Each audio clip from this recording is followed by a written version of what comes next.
Hello! How's it going, Patchogue?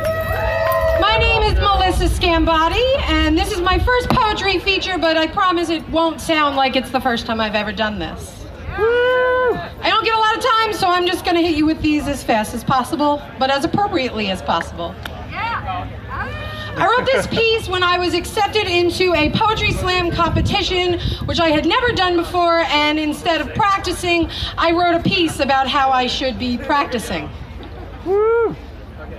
6 days to cram for a poetry slam because this new year is hosting my 30th path around our dandelion sun, and it will be even better than the last, which was better than its annual predecessor. Grateful, never, blessed to want 365 consecutive days done over.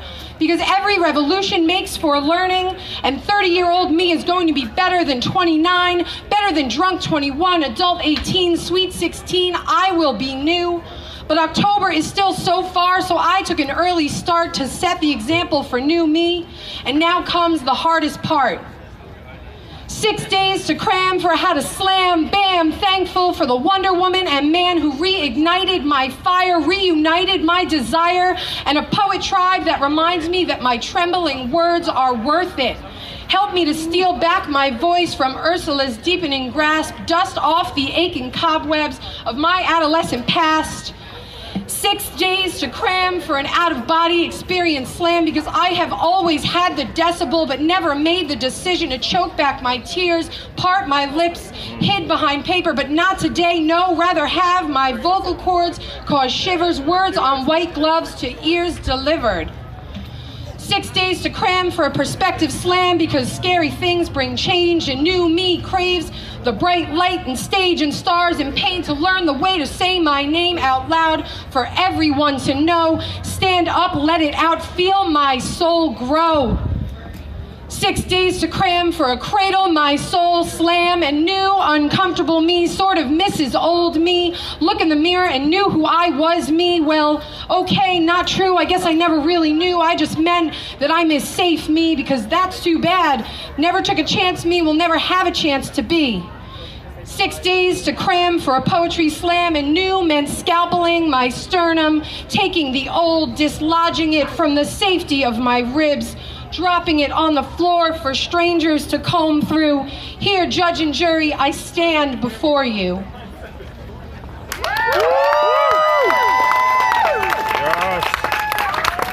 Thank you. Ah, there we go. This one speaks for itself.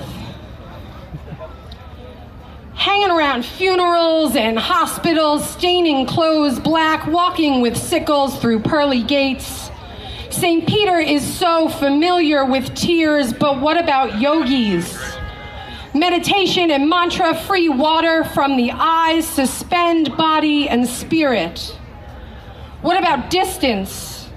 Tears travel on the backs of welcome, cling to the ankles of see you soon. What about comedy clubs, cat videos, poetry about dandelions, brownie sundaes, barefoot souls, barefoot strolls, flower petals, sunshine, peace, moonlight, beauty, they too walk with tears. Tears pick at the seams of clothing, remove the thread, and leave behind curves of naked truth. Tears are for women.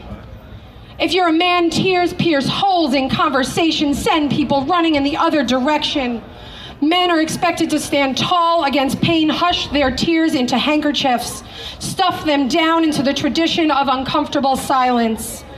Tears deteriorate muscle mass, wipe away beard hair, soften calluses, but are most permissible on a man's wedding day, at the birth of his baby, beside his mother's casket. Because men are white knights, and when wounded in battle, they are expected to slam whiskey and walls, yell at television sets, lift weights, lie with the women whose tears they were put here to stop, but also sometimes cause. Men are to be statues amongst fallen ruins, be the last trees standing through deforestation, be Atlas holding the globe, steel beams in fire, expected to erect their own dam to hold back the tears, without consideration that they may one day drown.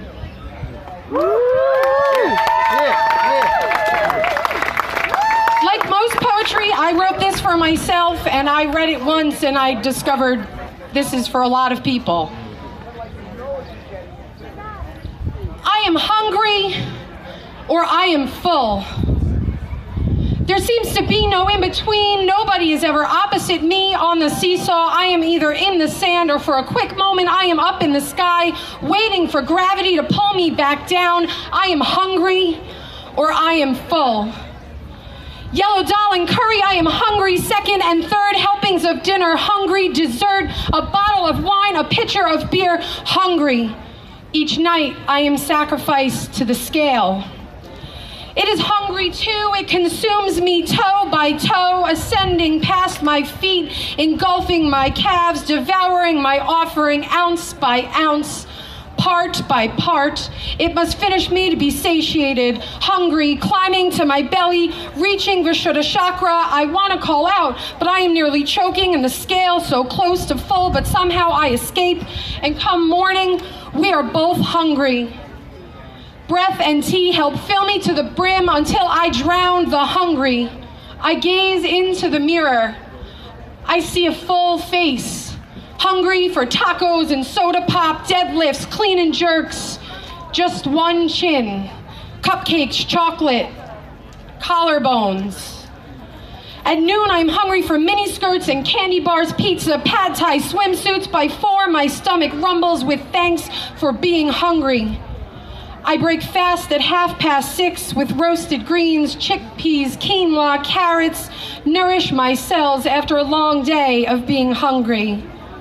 At 8, I settle into rice cakes with almond butter, multigrain chips, raspberry jam, Italian bread. By 10, it's Oreos, and before bed, chocolate chip cookies from the back of the pantry. I am full to sickness. I am hungry with darkness. Try to level my seesaw with new clothes, too much makeup, push presses, pull-ups, lingerie. It never balances, and I can't hear my body asking why, because I am listening for the numbers at my feet to tell me that they are full, but they are always hungry.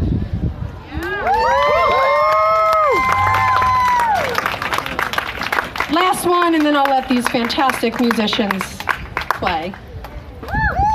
This piece was written in response to someone's suggestion that instead of those who are unable to afford food getting food stamps, that we would decide what they got to eat and package it in a little box and send it their way, completely taking away any option of choice, like they already weren't struggling enough.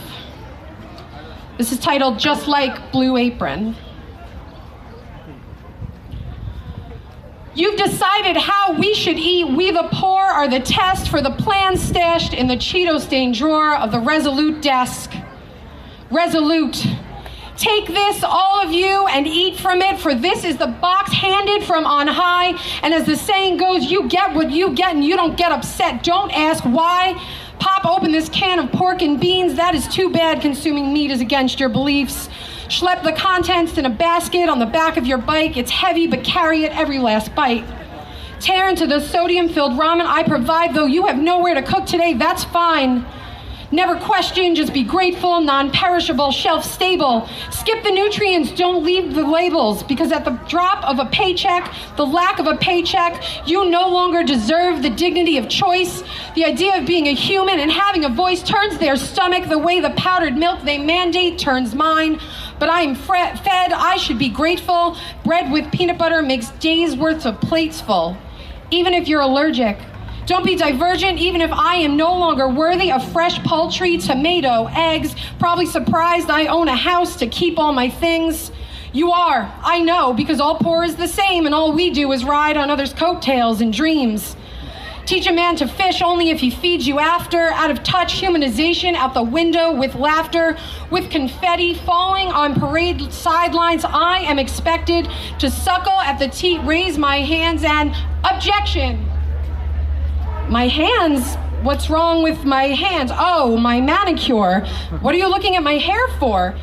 Yes, I have highlights done. Yes, my nails are done too. Who are you? Have you forgotten these things can come from a box too? Because my job demands an appearance to which I need rise, lest the box way of life be my only way to survive. Guess I should be sorry my shoes don't have holes in them either, that I have makeup on, that my car still runs, that... Let it go, they say.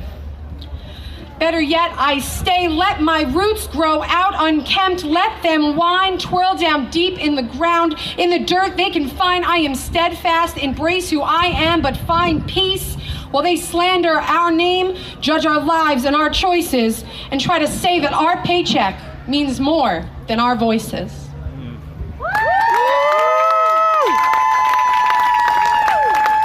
Thank you very much. You can find me on Facebook, Melissa Marie Imagery. Stick around. I don't know what you guys have going on, but I saw a Grateful Dead bear. I saw some fish donuts. I'm into whatever's happening here.